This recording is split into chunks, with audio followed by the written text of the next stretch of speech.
G'day, everyone. Yes, things are not looking very good around the world. It's sort of getting a bit more precarious by the day. And when you look at sort of the world, it's worrying, especially for Europe. That place is a disaster zone. You've got a whole lot of virtual signaling bureaucrats in Brussels and certain centres within Europe. They've got no plan, absolutely no plan. Their plan is to not have a plan.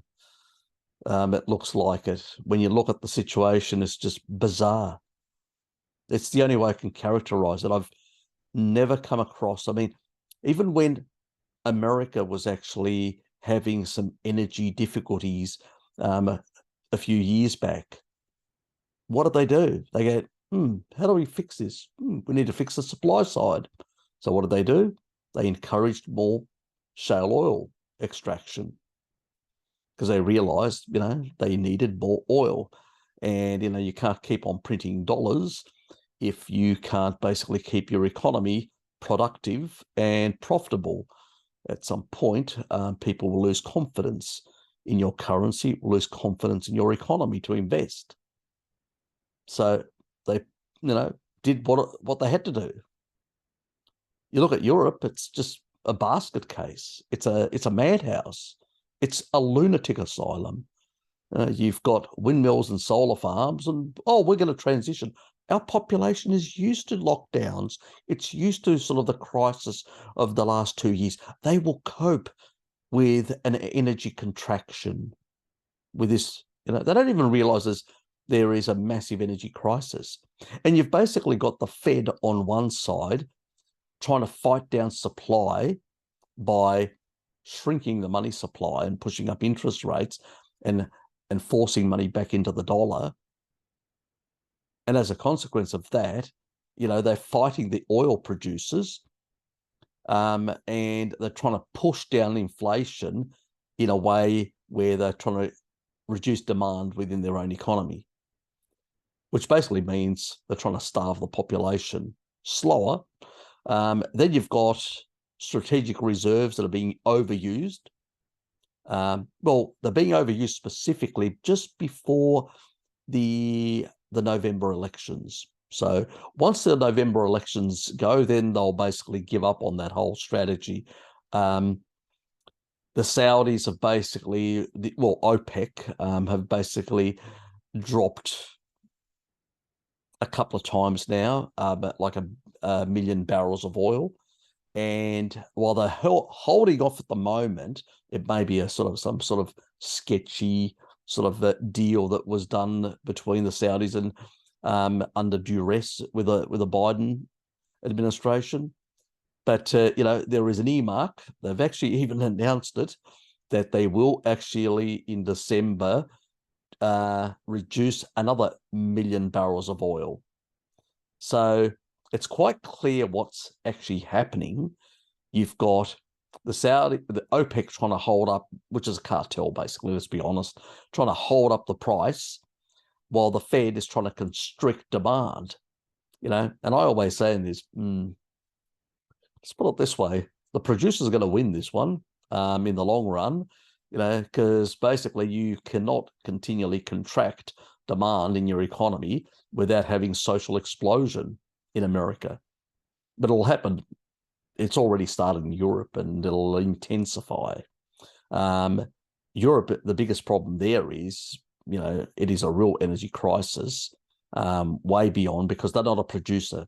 They're a net importer. The US, Australia, a number of other countries are producers.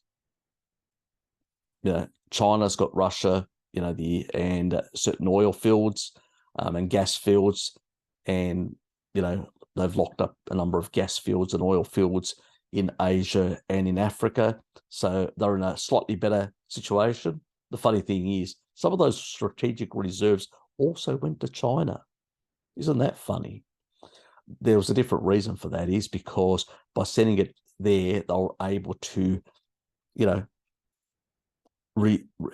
a sense, hold down the price. Because if China basically wasn't getting additional stuff, prices in terms of Asia may have crept up, which then eventually would have affected other markets. So what they were trying to do is mask or hold down the price slightly. So all this is a bit of Machiavellian stuff that the Biden administration is currently running in the background, but it's not going to last because they're just running out of strategic reserves.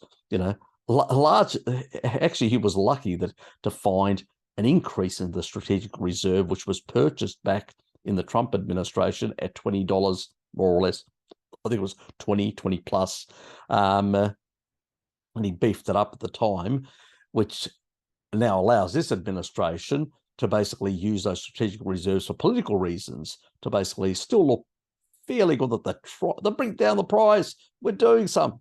Yeah, that's until wait until after the elections. Saudis are in December. They're going to knock another 1 million barrels of oil per day down, and within the OPEC countries, and then on top of that,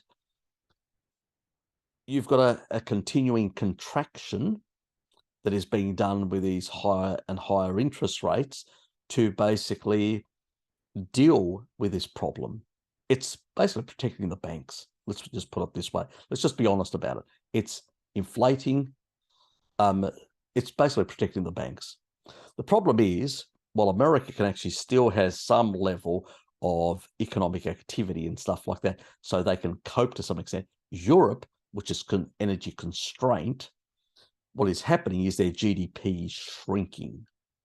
But they've still got a big balance sheet in terms of debt, their banks and all that, because remember, even after the 2009 and 2008 crisis, all they did was they pushed a can down the road. They issued a whole lot of new IOUs and basically just kept the whole thing rolling. That's going to come back and bite them, possibly within about 2 odd years. I mean, there's a bit of a story out there that a number of banks are under pressure and all that. But personally, I think they've still got about breathing space, probably about another 2 years before we see major bank collapses in Europe. So, the government can still, let's say, provide funny money from the ECB to sort of keep it rolling down, kicking the can down the road.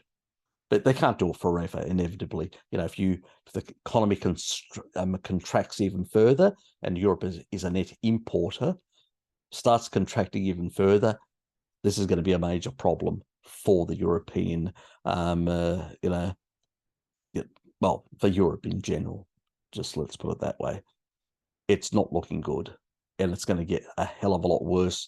And this crisis is going to be one of the potentially longest drawn out crises, probably a decade. Some countries will find themselves in severe recession, others in depression. It's going to vary quite a bit, and other societies could collapse completely and find themselves imploding with massive social unrest or even civil wars in certain parts of Europe. This is what's going to happen. It's going to play out in the next decade. It's going to be quite gruesome, unfortunately, but that's the reality. I mean, today it's just these arse-hats have no idea what they're doing. They are still going around in their fancy suits and all that, promoting their green revolution and all this sort of shit. And pretty much they're just allowing Europe to implode. They're just lunatics, really lunatics. They've got no idea what they're doing. Brussels, basically, the bureaucrats in Brussels are the most failed bureaucrats or politicians of the different countries. They're just basically mates of a mate that got cushy jobs and big salaries, but they got no idea. They're just absolute ignoramuses and virtual signaling arse hats. That's pretty much what they are. They got no vision, no plan for sorting out this energy crisis. It's a simple thing, I wonder what you need. More energy. I wonder what you need to do. You need to take about a number of $1 billion, which now you can print, And as long as the markets know that you're going to actually use it to actually get energy out of the ground, and that energy is going to, create growth and development in your economy, which means that you'll be able to pay that in the future, that debt that you've taken, it's not going to be a problem, that sort of debt. But no, they're not going to do that. Oh, God, that would be too damn easy to do that. God, those awful carbon things. You could not get those out of the ground. That would be sacrilege for Europeans. So what we're going to do is basically just build more windmills and solar farms and import expensive carbon energy from elsewhere, from the third world. Let them be dirty polluters. We're good Europeans. We need a virtual signal to the rest of the world that we're good global citizens. So, that's what we're going to do. And, you little people in Europe, you've got to sacrifice for the greater good. Learn your place and be kind to the little critters, and stop polluting. Damn, just stop breathing. You're in the way. You're too many Europeans. We need to cull some of you. You need to bring down the numbers. You're using far too much fossil fuels. You're evil. So you need to be re-educated by the Brussels bureaucracy, and you need to basically learn to live with less. As Schäuble said, wear a sweater, you Germans. What's wrong with you? I mean, God, he's such a humanitarian. Thinking of somebody that in a wheelchair would have a bit more humanity. Well, we saw how he treated Greece. Yes, exactly. So that makes my point. And pretty much, that's the European construct. And we're not talking about the European dream or vision or whatever, because there isn't one. There never has been one. It's been cartels, and it's been certain elites in Europe and what they can carve out of it, and trade deals and whatever else. It's never been about the European people. You guys need to realize that. They've been running their own little groups, and that's how it goes. And then you actually look at, there were certain deals, people, even in Greece, I mean, people are just so, you look at Turkey, builds a whole lot of pipelines. This is the German elites, Turkish elites, and Russian elite, the Axis, so-called. So what is their plan? It's basically to have a corridor over somebody else's territory, which is Greece, in order to move gas from Africa. I wonder why Erdogan, Turkey, has more, embassies in Africa than even the United States. Surprise, surprise. Yes, very surprised. Yeah, with the Chinese and many others, these friendly Chinese investors, there's a lot of activity in Angola, Mali, Nigeria, and many other places. See, remember in the past they wanted to bring oil through, areas like, initially they talked about Algeria, then they talked about Morocco, and then they realized, it's too warlike. So now that we've devastated, and control Libya, we've got a slave trade there as well. It's fantastic, great for business. We can actually, now they're talking about it, and European dollars, euros. It is underpinned by the other guys, but anyway, for the euro dollar exchange. But we won't get into that. That's too basically conspiratorial for YouTube.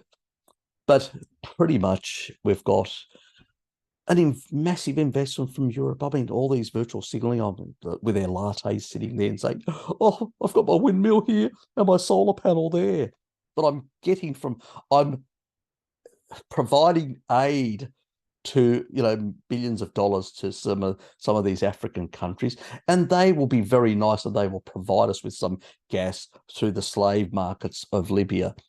It's really a nice, great deal, and then, maybe we'll convince the Greek government to put a pipeline across. Maybe not. We may have to go the other route, It's, or, the Turks could basically invade and take a few islands and allow for make a deal, force a deal, Oh, that's right.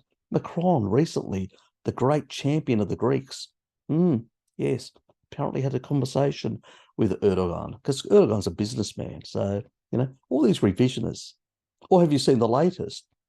The Azeris, friends of the Turks, slaughtering Armenians. They're attacking them. Isn't that what the Russians are doing in the actual Ukraine? Oh, yeah, that's right. But they're Russians. They're baddies, So the Azeris are friends. They're providing us natural gas through Turkey. They're good. They can slaughter on TV captured Armenian soldiers, because they've actually attacked their actual proper Armenian, not Nagorno-Karabakh, the rebel areas, but actually the actual country of Armenia. And they've actually captured some of their soldiers and slaughtered them, and actually filmed it and put it on social media. Oh, well, such humanitarians, But no, they're not doing. Get that out of your mind. It's not a war crime. No, it's not a war crime. Please get that out of your mind. These are friends that are providing us with oil. There's a bit of a slaughter happening of women and children that are protesting in Iran, but they're friends as well. They're providing us oil. I mean, please. I mean, we've got the midterm elections happening. What is wrong with you people? We need to basically get that, just to gloss over things so everything looks good, because we're running out of strategic reserves. So what do you expect? I have to do, Biden has to do something. Are you guys crazy? Give the man a break. He's demented. So, this is the reality of the world. It's a fantastic world, the way it's transforming.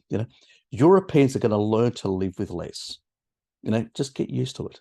You're going to have less energy, which basically means, your factories probably work for half a week, maybe 2 days a week, probably a reduction in salary of probably 60, 65%. You're going to have to move in with your grandparents, your grandmother, your local friends or whatever.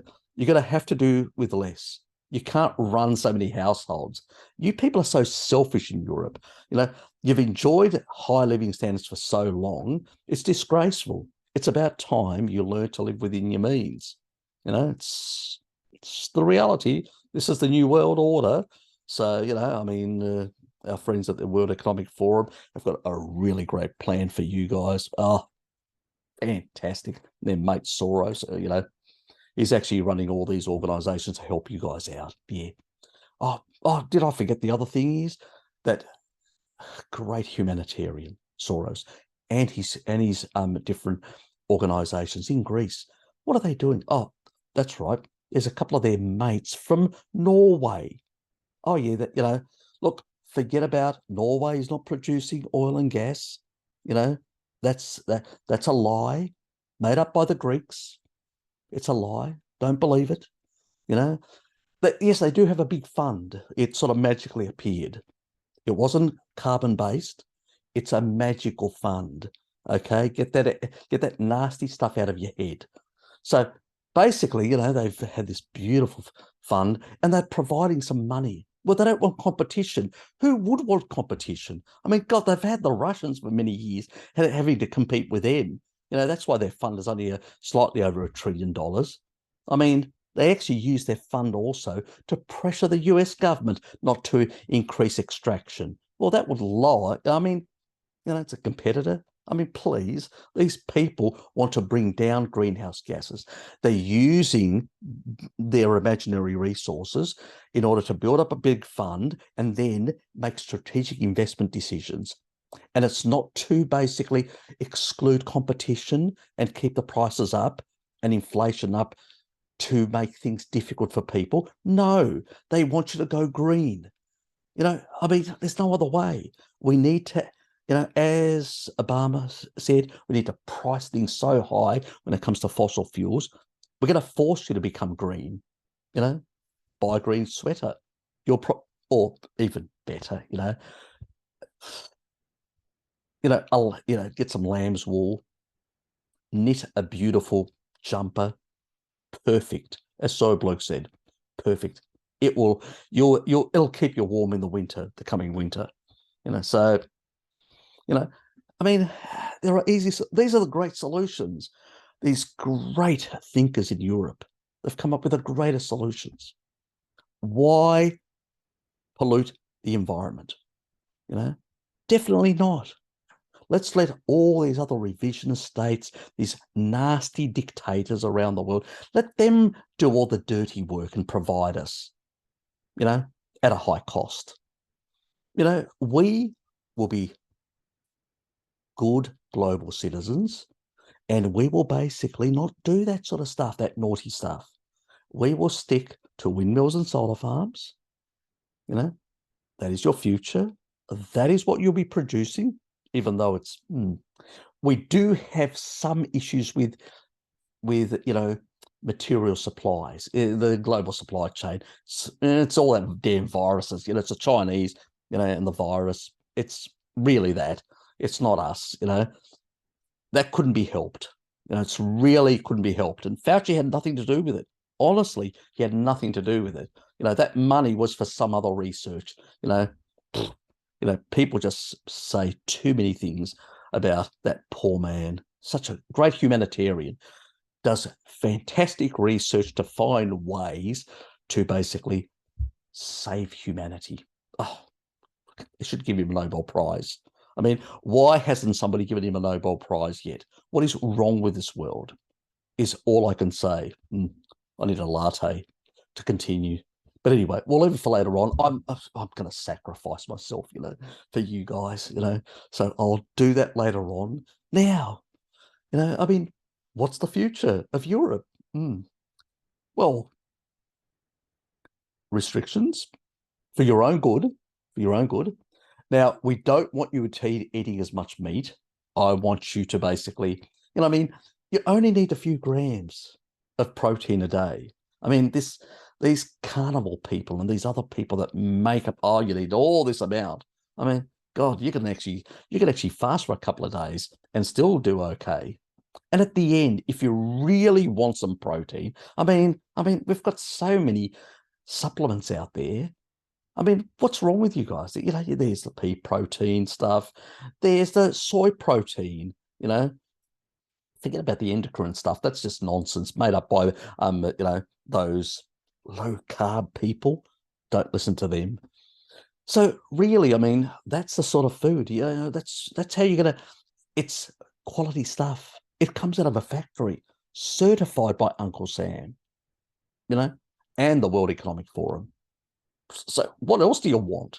I mean, the highest grade of certification. So you need to make adjustments. You need to be a good global citizen and make those adjustments to your lifestyle.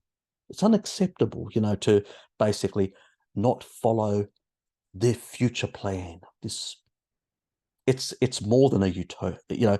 Those other people calling it a green utopia. It's not. It's a great green plan.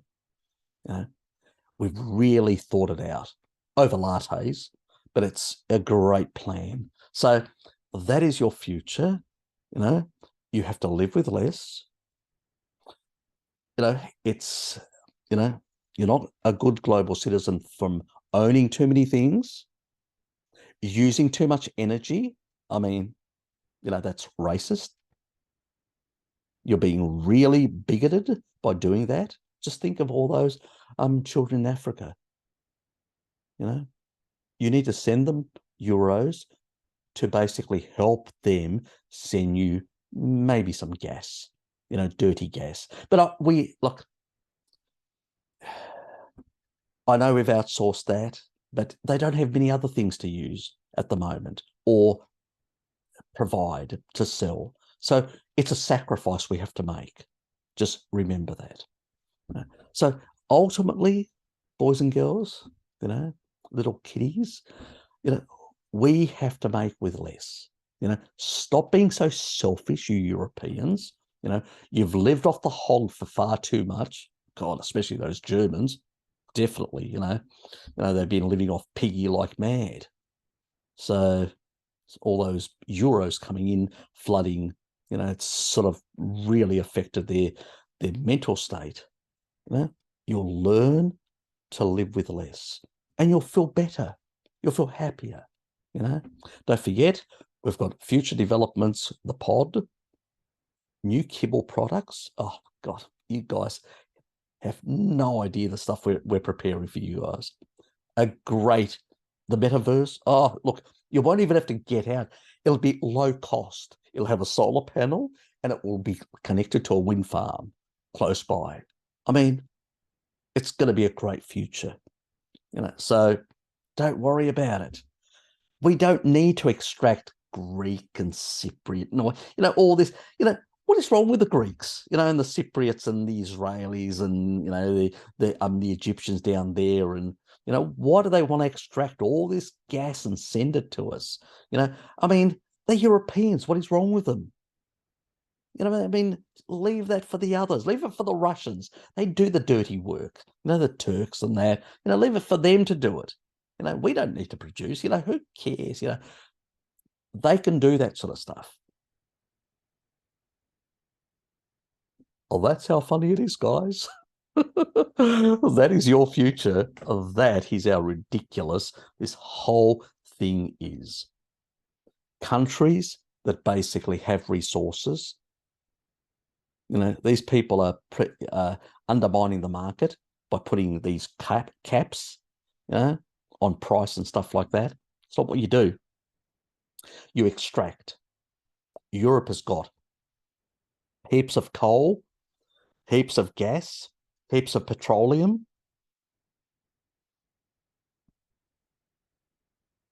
Why is the pressure on Greece not to expand its territory? If you go up to Thassos,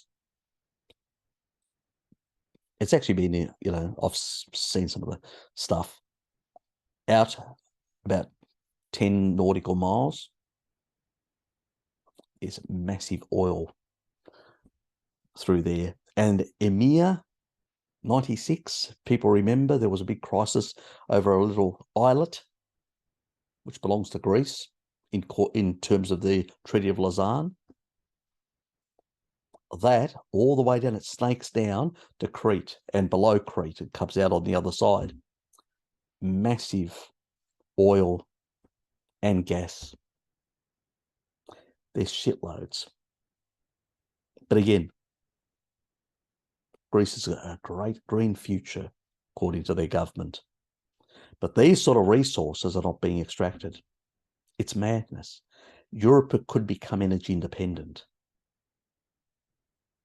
And the South could economically become better and rebalance the euro economy. It's absolutely crazy.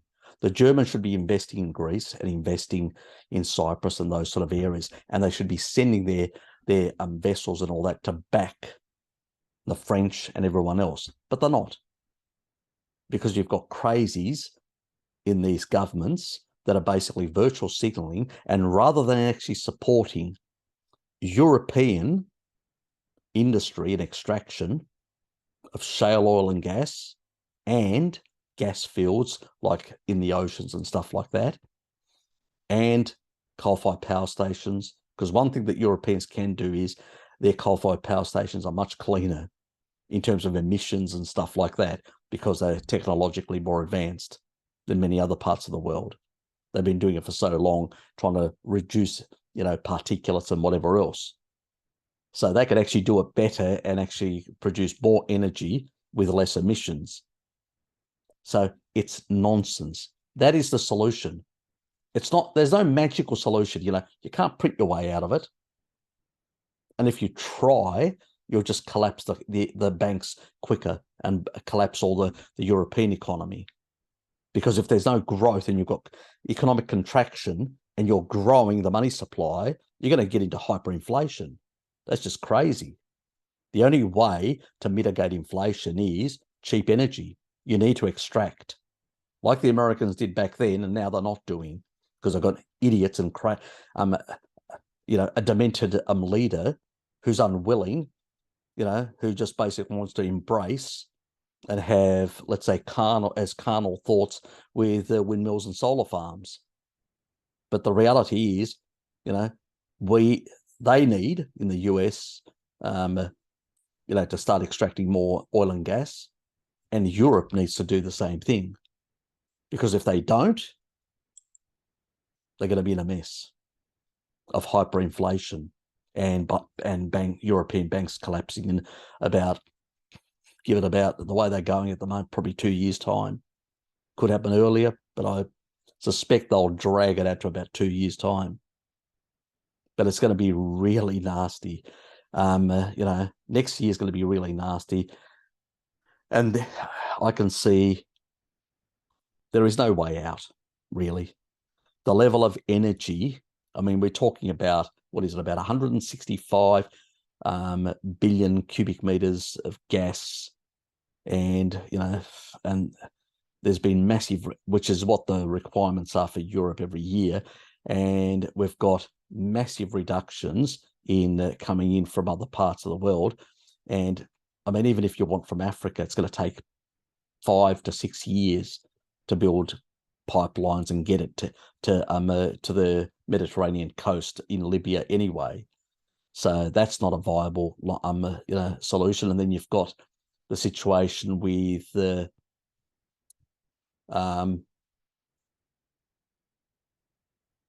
just generally getting things off the ground in terms of extraction, all that.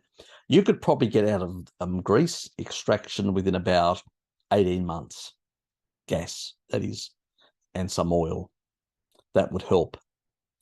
And probably in about 12 months, we could probably get a number of the old coal-fired power stations going again, or some of them, probably not all, but some of them. This would basically reduce slightly the import requirements and have a slight reduction in inflation pressures within Europe. But they would have to intensify the investment in these sort of things in the next 5 years. I mean, massive investments. 20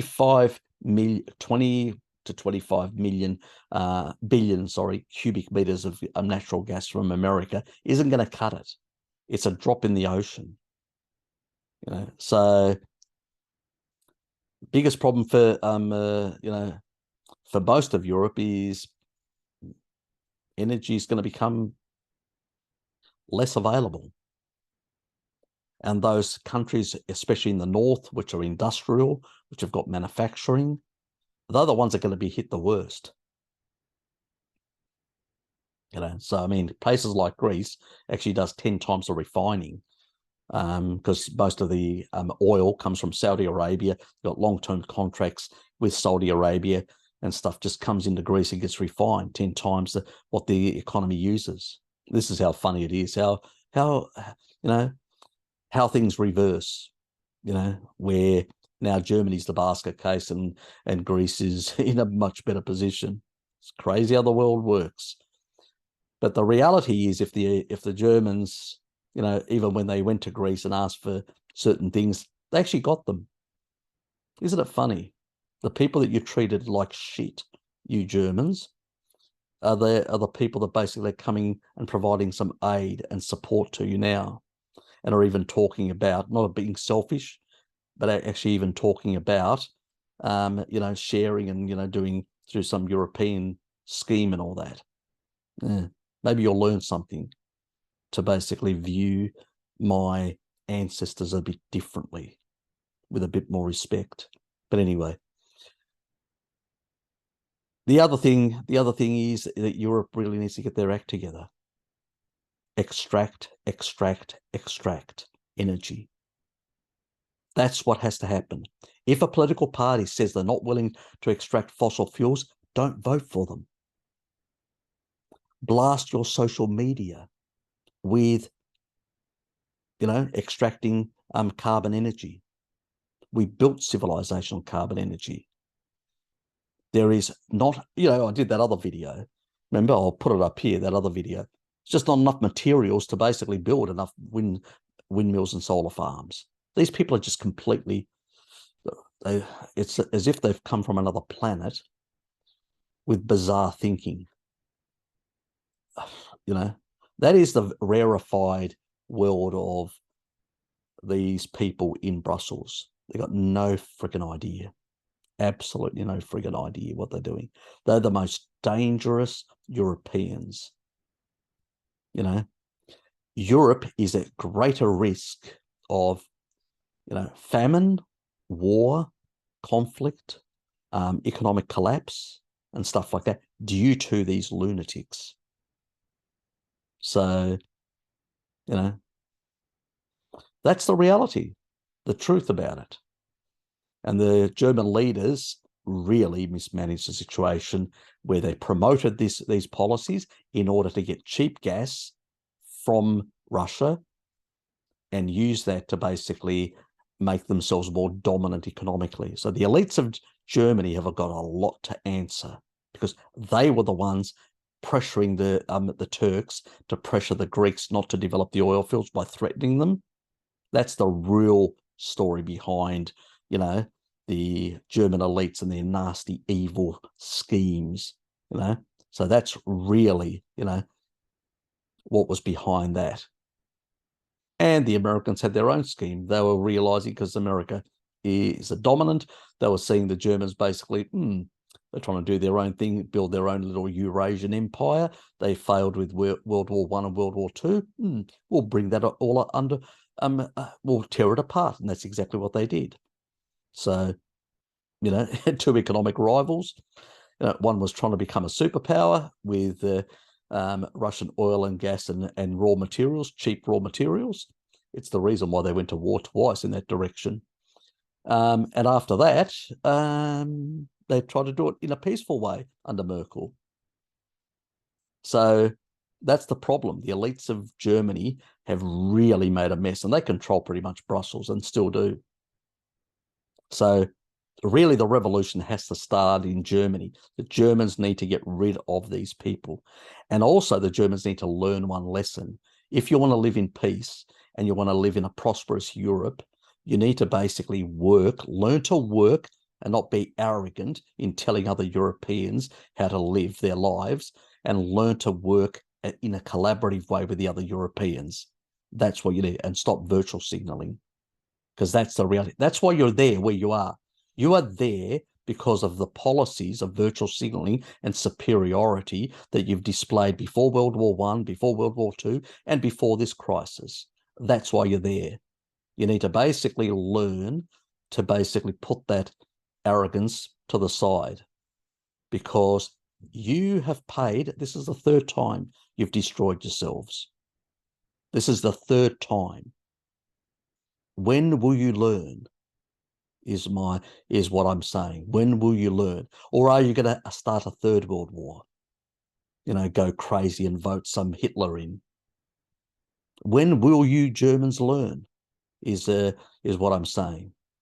Europeans need to come to their bloody senses and get rid of these people and start, extraction of carbon energy. That is the only way you're going to get out of this mess, and you're going to avoid a massive collapse. There's no other way around it.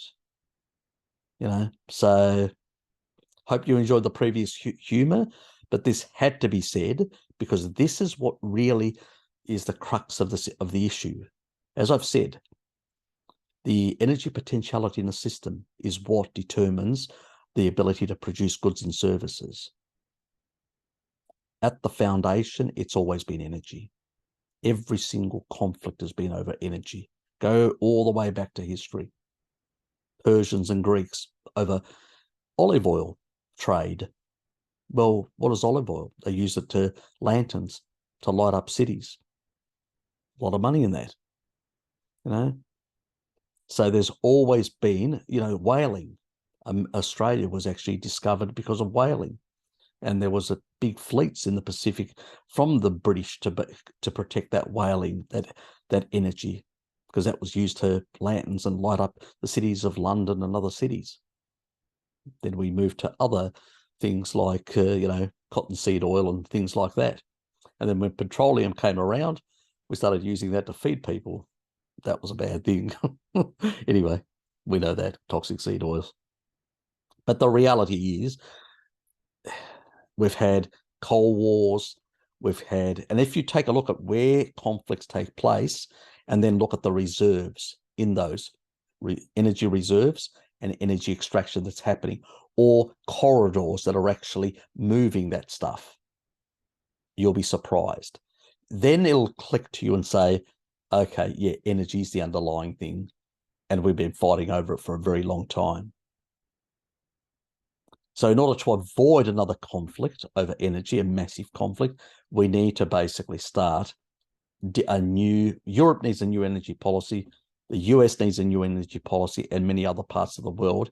And we need to jettison this woke green nonsense and start extracting more fossil fuels to sort out our economies, then start managing debts and many other things over time with cheaper energy, and then look at alternatives, because ultimately a lot of these carbon sources of energy are not going to last forever.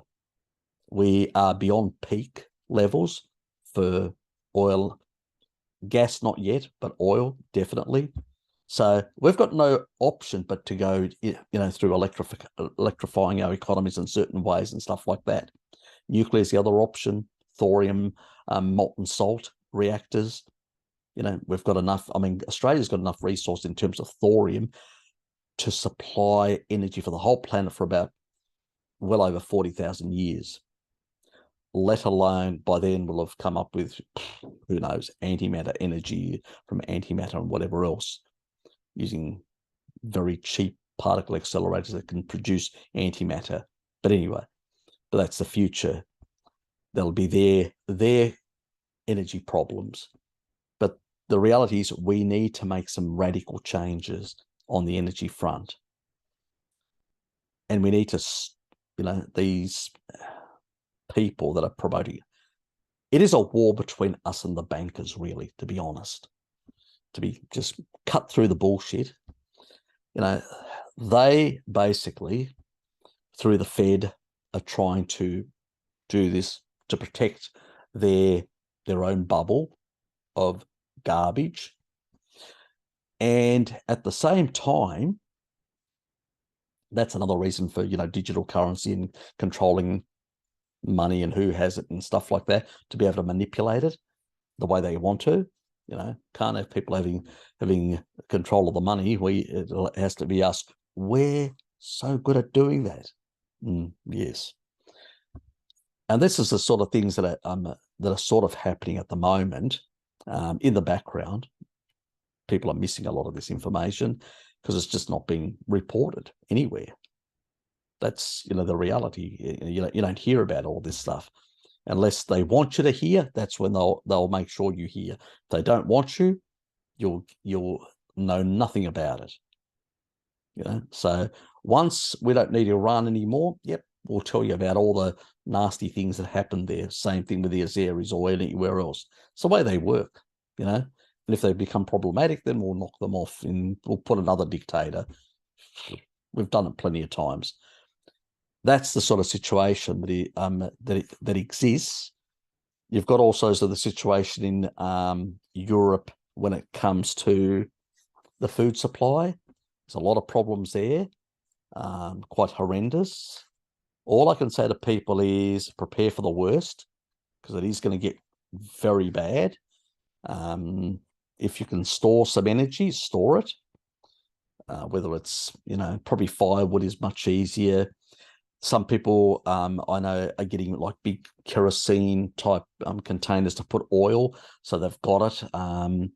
If you're on the land, a farmer, I would try and actually get petrochemical products as much now as you can, because some of your assets are actually worth something, and maybe something that you're not going to use, you might as well flog off, use that money and actually buy the sort of stuff that will carry you through the sort of crisis. So it's all about thinking strategically. How can I position myself? Those sort of things are going to be really important in what people do. The other thing is, it's going to be a hard struggle to try and change the mindset in Europe and elsewhere, because you've got all these stock markets, like you've got the energy stock market, you've got the gas stock market, and you've got also the carbon credit, the one that the bankers really love, stock market as well. There's a lot of derivatives and a lot of things tied to that. So obviously they wouldn't want any of this sort of stuff taken out, and they're going to fight tooth and nail for that stuff. But that also adds cost to the energy you use and the business you work for uses. So the thing is, you need to call this out in your country through your social media, through haranguing your politicians about it, about this sort of stock market of crap, the energy stock markets and stuff like that. You need to basically harangue some of this sort of stuff. Now, the thing is, prices should be set in the commodities market.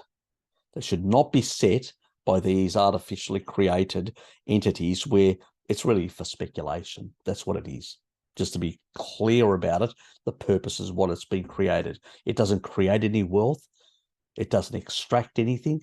It's not the real economy. Like the commodities market is dealing with things that are being produced and pricing them. These other markets are more about basically speculation. And they're even taking positions, because I know the Saudis, that the Americans are pumping reserves in, they're getting, they're using all this sort of stuff to keep the price slightly down or declining a bit. And, just look at what happened to the gas, not too very recent. It dropped quite a bit. Why? And there were even certain parts, at one point, there was even a bit of a negative, like what happened to oil back then. They're manipulating the whole thing at the moment. And then they're going to extract out of your pocket a horrendous amount. They're positioning themselves to make an absolute killing. And they will make a killing. Some of you people may not survive that killing as well, financially. Hopefully not physically. But this is what is coming. So, yeah, it's going to be a lot of pain. So ultimately, you need to get into your economy cheap energy. You need to vote people in that are going to basically get the energy, and you need to vote people in that are basically going to pass legislation for rapid expansion and extraction. And it has to be a tick and flick. These virtual signaling, sort of greenies need to be pushed out the side, because at the moment, you guys are on the precipice of a massive collapse. All of us, to some extent, are going to suffer. Some more, some less. But Europe is heading for third world status. You guys are going to have massive blackouts. There's going to be potentially weeks in some cases where you'll have no electricity, or potentially a couple of days. Forget about recharging your mobile phone and stuff like that, or your laptop.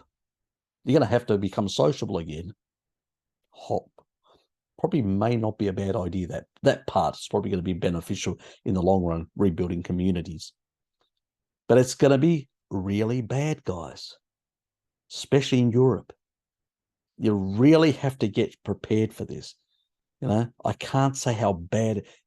Even the Saudis themselves are saying it's going to get bad. The Qatari leader who's like that with with gas prompt and all that. I mean, he's telling you Europeans are crazy. He's the gas minister, the energy minister in Qatar actually said, you Europeans are out of your mind. And he's right.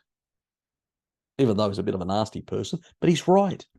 He's honest, at least he was honest about that they got no idea what they're doing in Brussels. There's no plan, guys. There's not a plan A, B, C, or D. There's zilch. The only thing they're concerned about is, are we investing enough in windmills and solar farms? And how can we sort of constrain demand? Basically, you guys need to learn to fast a bit longer in Europe. You've got to lower your demand for food. So you're going to have make sure you get blankets, a lot of additional clothing. Go to a secondhand shop, buy some additional clothing. You'll need it, and learn to eat less. You've been indulging for too long, is what they're telling you in Brussels. They know best. It's all their friends from the World Economic Forum. I mean, they were having lattes, a couple of weeks ago, and pretty much, they're right. You guys are overindulging yourselves. You need to tighten your belts. Absolutely tighten your belts by a contraction of 70%, maybe more. Learn to live with less. So 3 times a week eat, fast for 4 times a week. I mean, just think of the health benefits. The thinking of you. And hug, go out there, find a windmill and hug it. Forget about tree hugging. That's old-fashioned green stuff. The modern stuff is basically, windmill hugging. Learn to embrace the new tech, the new green tech. You'll have to, because that's the only option they're giving you, unless you vote them out. So, yeah, anyway, guys, I wanted to make it a bit of a humorous and stuff like that, just have a bit of fun with you and poke a bit of fun at people.